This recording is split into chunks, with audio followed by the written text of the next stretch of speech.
All right, let's get started. Sweet. So, I'm not super familiar with this little imported thing, so we're working on it. Is this right on top of it? Yes, but we can't use white. Let's do that. Okay, now, so in order to rewrite these fractions a little bit smaller, we're trying to simplify them down. Does anybody have kind of a clue where to start, or kind of the philosophy of doing it, or anything like that? You gotta find what number going in both of them. Exactly. So we want to think about the top number, which is 6. Ah, kind of stinks because now I can't write off the paper. So I just need to change the background color. Genius. Yes, 6 is the top number and 32 is the bottom number. And we want to think about which number goes into both of those. And that is kind of like a very like slangy way to say it, and it's the way we all say it. But really what we're talking about here is like factors of those numbers. And the factors of numbers are numbers that multiply together to make 6. So, what are 2 numbers that multiply together to make 6? 3 and 2. Nice. 3 and 2. Now, hopefully, we can find one of those numbers when we also look at the bottom numbers factors. Now, my advice for you is start with the smaller number, because now we've only got 2 options to go look for 32. So does 32 maybe divide by 3? No. Not really, right? So hopefully 32 divides by 2. Does it divide by 2? Yes. And again, I hopefully you think, Mr. Collier, you're going a little slow. This is pretty easy. It's not super crazy. 6 is 3 times 2, and 32 is 16 times 2. And so basically, we can take these 2's and we can get rid of these 2's.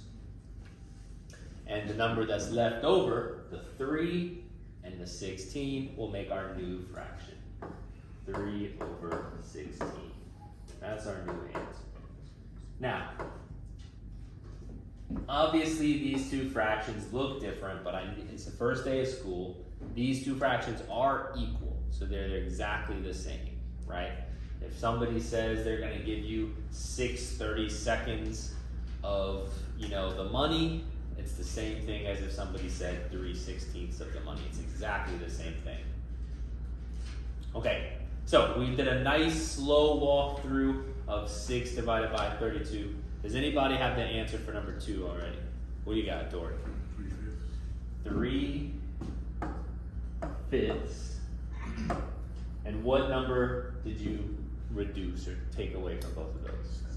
7. Nice job. This is 3 times 7, and this is 5 times 7, and so we can take away the 7 and leave it just there. We've done 2 questions. How we feel about fractions? Like, okay. As long as we feel like, then we're probably in a good spot. Pop quiz moment. What do you got for the top of a fraction or the bottom of a fraction? What's the fancy math word? Do you remember those? I see you guys are experts. You guys love fractions. Numerator. Denominator. Also, my handwriting, guys, is going to be really bad at the start of the year, so you're just going to... What happened here? Okay. Alright, there we go. That's how I gotta do it. Denominator. Oh. Come on, man. Denominator. Hopefully I spelled that right. Nice. You guys are geniuses. Love it. What's up? Any special, please? Yeah. So let's talk about that.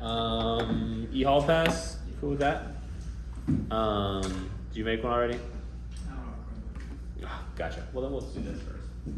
Over here, we've got like a paddle thing, and we've got a lanyard. With the paddle, it helps you unlock the access to it. Exactly. So the paddle has a little bit of like a sensor on here, and when you go to walk into the building, all the way on the right side is a little sensor. I don't know if you've had portable class before or not. So you got to take both, and you can go ahead. We'll talk after lunch about the rules for bathroom and stuff, but Thank you. appreciate you. Yeah. So I think we're doing pretty good so far. Numerator, denominator. We have a little bit of a stall here, so we got the answer for number 3. 4. Nice job, and I really appreciate you guys shouting out on the first day already. And number 4, 3/4. 3/4. Okay, nice job. You know, to explain it further, you're just trying to think about the numbers that multiply together and look for some sort of match that works together. A lot of times if you see 2 even numbers, you can divide by 2, but I think, again, this is reviewed fractions, and I think we're doing okay for this. Now, the next step is gonna be multiplying. So, let's talk about multiplying fractions.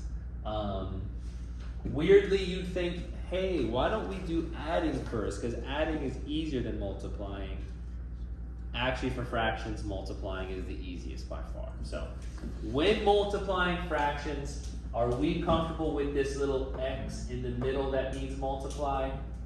I'm sure you are. I'll tell you right now, don't get comfortable with that x because we're doing trig and algebra and we use x's as variables. So, that x there is probably not going to ever be there in a quiz or a test, but maybe you might see it as a little dot. You guys comfortable with that? Sweet. If you want to do that on your paper, you can. Obviously, you guys get the idea. Make sure it's away, my guy. And then for these parentheses, you guys cool with parentheses mean multiply? Yeah. Sweet. So, when multiplying fractions, you multiply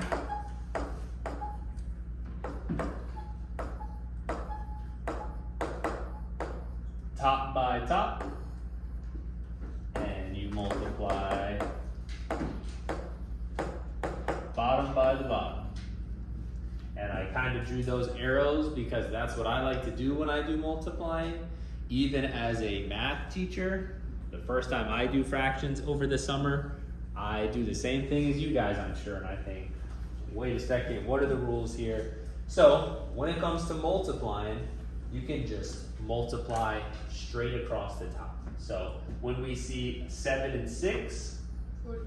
straight across is going to be 42. So our numerator is going to be 42. And then when we look at the bottom, we've got 12 and 7. We can multiply straight across the bottom. 84. Nice job. 84. What do you guys think about that? 84. Doing that in your head. How did that go? Kind of Easy. not too bad? Nice.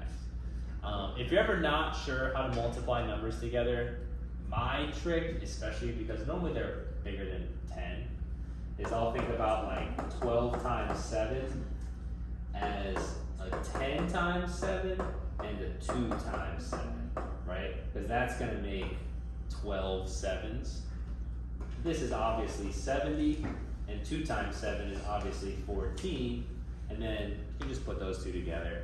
70 and 14 is going to make 84. So we're not going to be crazy about the calculator, but it's going to be there. Now, you guys tell me, is the next question the exact same thing? Oh. Yeah. Oh, okay. I wonder if it's like that on purpose because it's not numbered as number 6. So yeah, let's just cross this out. Now, before we move on to that next question, we're not even quite done with number 5 yet. Nice job. Negative signs, you know, a little bit of a warm up from the summer. 2 negatives makes a positive, but we only have 1. The first term is negative, second one's positive, so this is going to be a negative number. And Simplify. right, anytime we're doing a fraction and we're messing with fractions, by the end we want to double check those fractions. So we've got 42 and 84, but before we lock it down, we do want to simplify this. And these are both kind of big numbers. Anybody got any big ideas how to simplify these? So we know 7 would work because they've got this 7 and this 7. Okay. 42 work. I agree with you. Also 42 is another way that we could do it, right? I'm seeing 84 and that's looking nice and like doubled on 42. So, ooh, nice. That means it's 1 o'clock, which means there's only 15 minutes to lunch. So we are gonna reduce this. Best way would be -1/2 because dividing both of these by 42 does work nicely. And I got great news, everybody. I just remembered, and I say remembered, which is a little bit of a lie because this is the first time I've ever seen this worksheet as well. I just remember why that's over there. And if you erase it, that's fine. It's not a huge deal. But a little trick for multiplying is because the top stuff is staying on the top and the bottom stuff is staying on the bottom, is that you can kind of reduce before you multiply. So I think this was over here because 7 and 7, we could probably just kind of reduce these already. Now we do want to talk for just a second. We already used it over on this part, but when you reduce it, 7 and 7, you have to leave behind that 1. Everybody comfortable with the little placeholder 1 that you need to keep? Cool, because multiplying by 1 doesn't really do anything. And then you can see we're working with 6 and 12, which is gonna, but also you could, again, you could reduce again if you wanted, right? 6 and 12 is gonna be 1 and 2, and there you go. There's your 1/2. So simplifying, especially now that we're not using decimals for everything, it's gonna be one of those things where 5 people in class, and there's probably gonna be 3 different ways to simplify it. Some people are gonna go for the big 42, some people are gonna be chopping it down like this. You just gotta find your own little groove there. All right, let's speed up a little bit so I don't go in slow. Number 6, weird because it's got 3 things. Also weird, the middle one's a fraction, but the first and last one are not fractions. How do we make it a fraction? Nice. Remember, every number is a secret fraction. You can put them over 1, divide them by 1, because that's not going to do anything. And now that we have these fractions, now we can multiply them all together. So let's do the tops. Again, I like to draw an arrow. Obviously, I don't want it to be too messy on my board up here, but I like to draw the arrow across the top. And we got 5, 3, 4. You can multiply them in different orders if you want. 60 is right. Probably the easiest way is 5 times 4 makes 20. 20 times 3 makes 60. But again, there's a couple different ways to do it. Just gotta find your own way. And then we've got 1, and then across the bottom, 1, 2, 1. Multiply that together. Pretty easy. 1 times 2 times 1 is 2. Now, what about signs? There's 1 negative, 1 positive, and 1 negative. So there's 2 negative signs. And those 2 negative signs are going to make positive. 2 negatives makes a positive when you multiply. And then simplify 60 and 2. 30. Easy. Cut it in half. Sit. Sweet. Number 7. Quick. 2 times 3? 6. 5 times 5? 25. Can we simplify this? Done. Pop quiz. What is it called when a number has no factors? I think I maybe heard somebody say it. Extraneous. Those are way cooler words, but not exactly correct. I'll give you a hint. Yes, I think somebody kind of said it. Sorry if I didn't hear you quite loud. Prime is correct. Nice job. A prime is a number with no factors. Now 6 is not prime, but a number like 2 is a prime number. A number like 3 is a prime number. Those are kind of like the little building blocks of the big numbers. And we'll be doing more about primes in a bit. But, all right, we've got 10 minutes because I'm going to let you go 2 minutes early for lunch. I think that's how we do it, so you guys make sure you get there on time. So, stop, don't do that. Okay, cool. Let's do dividing. When you divide, dividing is, this is a little annoying. And I don't quite know how to make it better. Okay, when dividing fractions, this is a funky one. You switch it around. You didn't keep changing.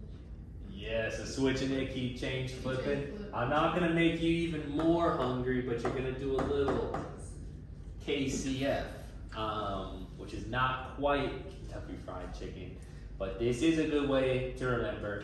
KCF, she said it already, it is to keep, to change, and to flip. Basically, dividing fractions is really freaky, and so we're just gonna turn that fraction into a multiply, and that will just make it less freaky, and hopefully we'll be all right. So we're gonna go from here. When dividing fractions, you can put that there if you want. Keep, change, flip, and so you're gonna take this, and the first one, you're going to keep that. -2/3. The middle one, you're going to change that. What are we changing the divide into? Multiply. Multiply. You can use a dot if you want. That sounds kind of horrible. You can use parentheses. You can use the little star. And then 12, we need to flip. Now we want to flip that fraction upside down. 112. Nice job. It needs to be 12 over 1. Welcome back. You can hang them up wherever they were. Appreciate you. And so if it was 12 over 1, now it's 1 over 12.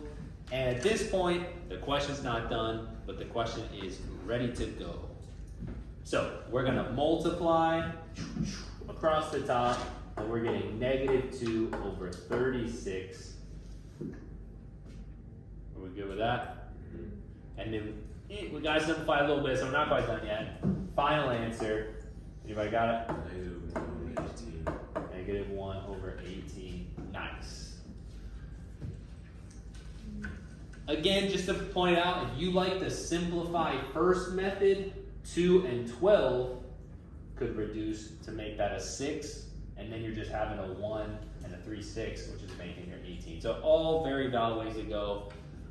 Go. We're going too slow here. Now this one's pretty funky here. We've got a big fraction, and then that big fraction has a little fraction on the bottom, okay? So for this question, we're gonna start, handwriting, with a little bit of a rewrite. I know you're probably feeling a little bit bored or antsy or tired or hungry or something, but let's go 5 minutes here. We're gonna rewrite this first. -5, and in order to rewrite this, we're gonna switch this into the divide. Now, I'll be honest, I've been teaching Algebra 1 for years. I teach Algebra 1, and I gotta write every little thing down because they're working a little slower, they gotta see all the pictures. I'm sure there's people in this classroom that don't need to write that down because they're already gonna also do a keep, change, flip. But it's the first day of school, so I'm gonna write stuff down extra. So now that we rewrote this as top divided by bottom, now keep, change, flip, -5 times, flip it upside down. Probably want our 5 to be a fraction. Anybody got the answer? Easy. So you guys are fraction specialists or what? This is your favorite thing? And what do we got? 4 minutes. All right. Let's just talk about this. I don't think we'll do any of these questions. Let's just talk about it. When adding or subtracting fractions, first you find a nice. So, common denominator.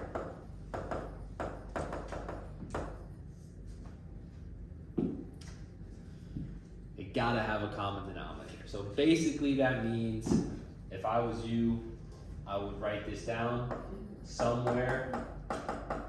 When you add or subtract, oh my god, handwriting.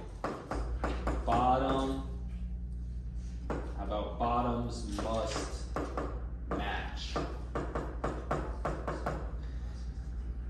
this becomes a little bit more difficult because we're up here and we're taking anything, right? I mean, I'll take a 3 bottom and a 1 bottom, who cares, right? Up here, you know, we'll do, but then we do an adding question and they have to match.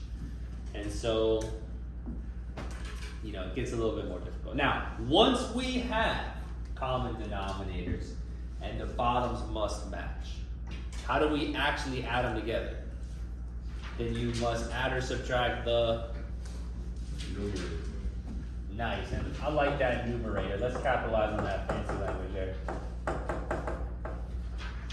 Numerator. Parentheses. Leave bottom alone. All right, that is not letting us go yet, but that is the end of the last lunge. So let's stop there. I think we kind of get the idea. We'll do some more in a bit. Denominators are kind of funky. If you think about it, denominators are kind of like piles or slices, right? So if you want to think about a pizza, you cut it into 8 slices. That's kind of like your denominator, right? Your pizza starts off with 8 out of 8, and if you take away 2 slices, now you've got 6 out of 8. But that 8 is like the slices, it's gonna stay the same. Now the problem is, what if we have like kind of a gross bottom, right? So what if we have something like this? It's very strange to think about, right? We've got a pizza and it's got 8.2 slices, and it's like, what even is a 0.2 of a slice, you know? It's very strange. It's like 8 slices that are all equal, but then there's also this extra little slice that's only a point. It's a very strange topic. If your brain is thinking, what the heck's going on? That's a normal thing. We don't like decimals in the bottom. But what we have here, what we have for number 27 is even worse. This is like a worst case scenario, okay? The square root of 3 is an irrational number. And what does irrational mean? Decimals forever. And not even nice decimals, just horrible non-repeating decimals. They're not random numbers, but they seem like random numbers, right? And that is a big problem if you're trying to make a pizza and cut it into 1 point, I don't know what it is, 1, 3. It's like something like 7, 1, 4, 5, 2, 3, 4. It's like, how am I gonna make slices? Like, it doesn't make any sense. So we do not like that. So our goal is going to be to, at all costs, get rid of the square root that's in the denominator, or the cube root, but it's gonna be mostly square roots for today. So for this square root, we really, really, really wanna get rid of the square root. Now, how do you get rid of a square root? What's the opposite of a square root? Square. And that's a very good thought. The square root of 5, irrational. Square it, and what do you get? 5. They're opposites, right? A square root is the opposite of a square. So those two things are going to cancel out. Now, here's the big moment. We just had lunch. We're coming back. We're a little sleepy. We're a little bit, you know, maybe we saw our buddy at lunch. He distracted us. Here we go. Focus up. When we do these questions, okay? Oh, Mr. Volume. Yo. Your camera. No, what happened? 20% bump. Is it going? Yeah. It's gone. Who knows? I appreciate you.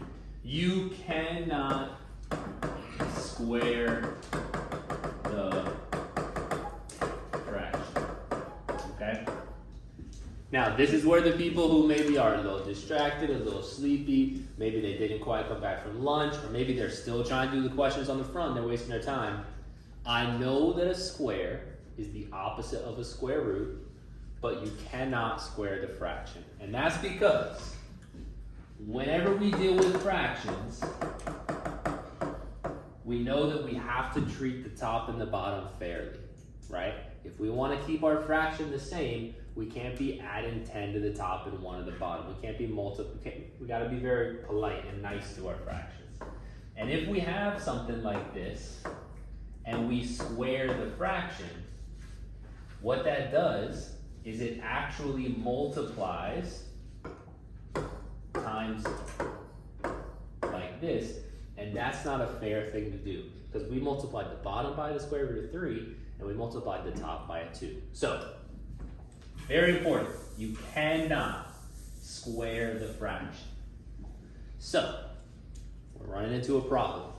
We know that the square root of 3, if I square it, it gets rid of the square root, but you cannot square the fraction.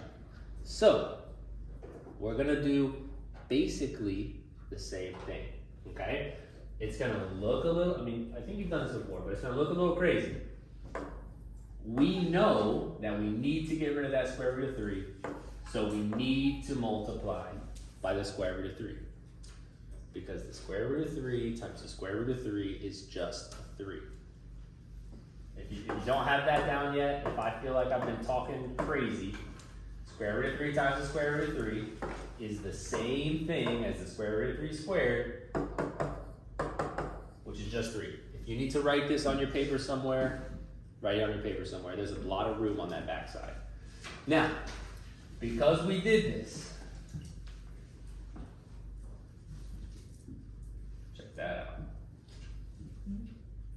Sweet. Because we did this, we multiply by the square root of 3 on the bottom. That is a good thing. That is going to give us a nice 3 on the bottom.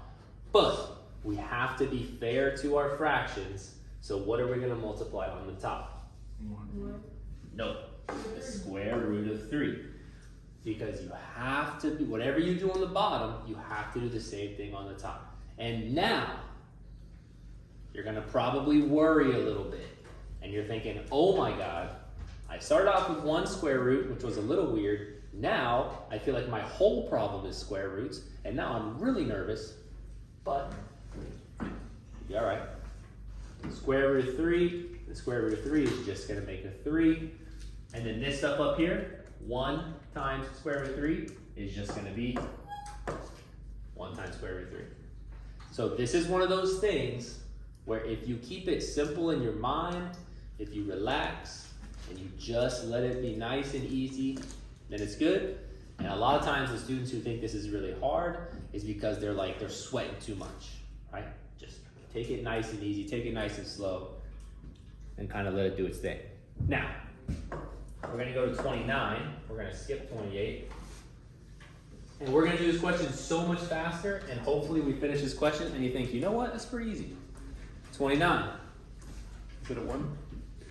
1 over 3 square root 16. I guess this one's a little bit different. What's up with the square root of 16? 4. It's a perfect square. Forgot about that question. So yeah, it's a perfect square. Square root of 16 is 4 times, well, not true. Square root of 16 is 4, because 16 is 4 times 4. So for this question, we can take the square root of 16 part, we can just change it out for a 4, because the square root of 16 is 4.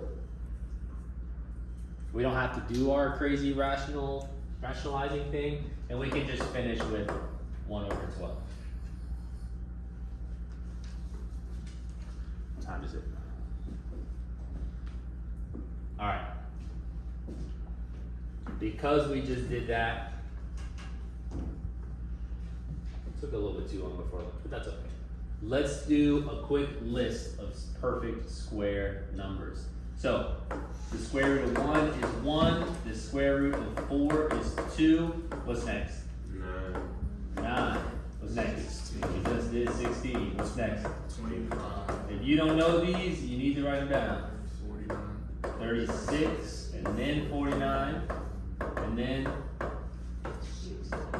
64, and then 9 is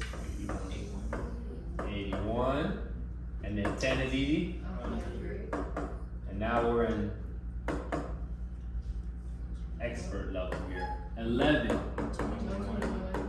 121, sweet. 12, that's the easiest one for some reason. Everybody knows that. What about 13? 169. Nice job. 14, expert level. Last one. 225. Last one.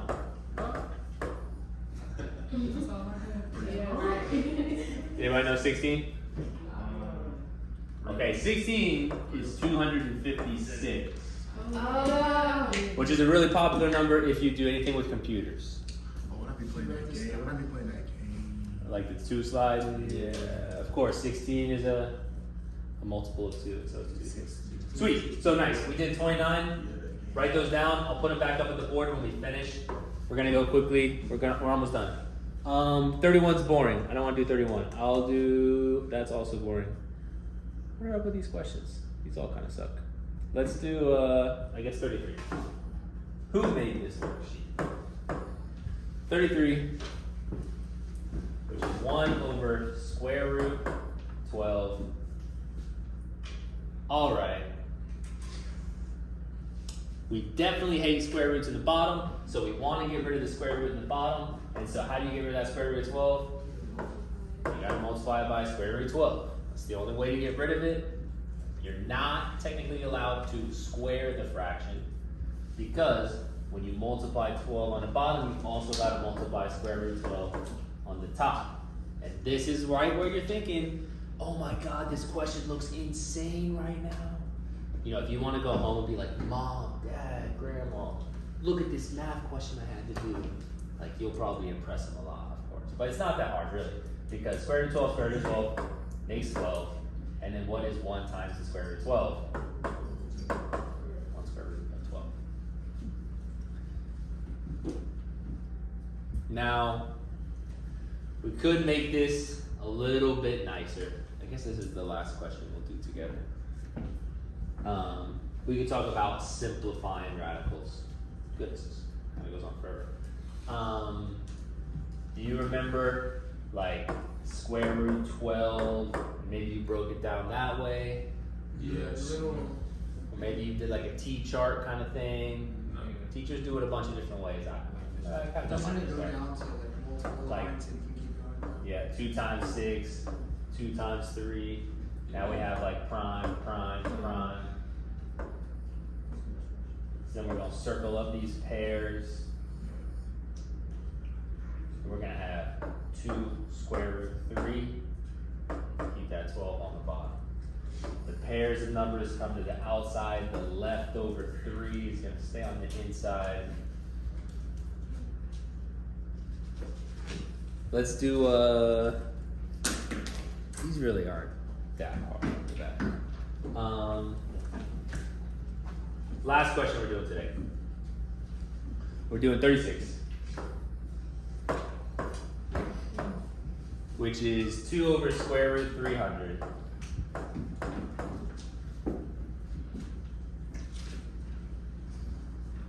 Now when we did 33, we got rid of our 12, then we had that square root 12 on the top, and we might have recognized, wait a second, that's not a very simplified radical. So we worked on a little simplifying radical. When we finished number 33, we ended up with this, 2 over 12, which isn't a simplified fraction either. So, you know, we could maybe even best answer of 33, make that 1 over 6 with the square root of 3. Because we have that 2 and 12 making a 1, 6, right? Reducing it a little bit.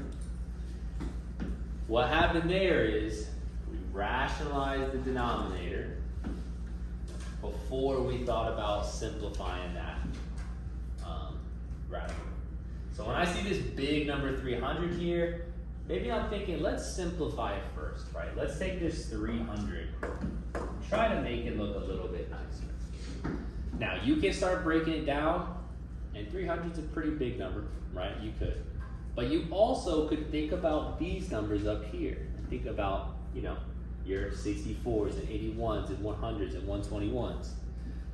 300, does that kind of work with any of these perfect square numbers?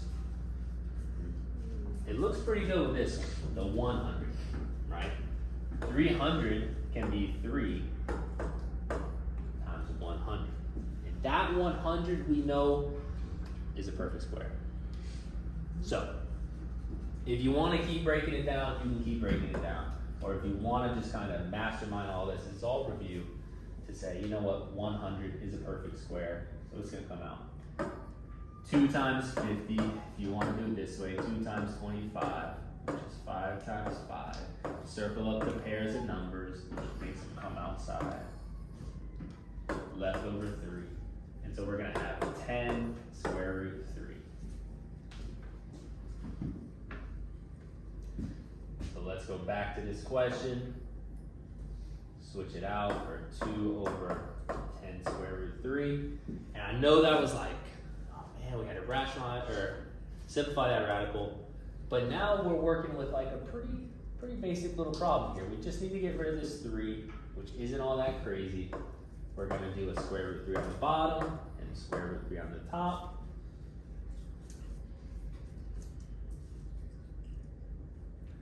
That's going to give us 2 square root 3 on the top, because we're just going to multiply these together.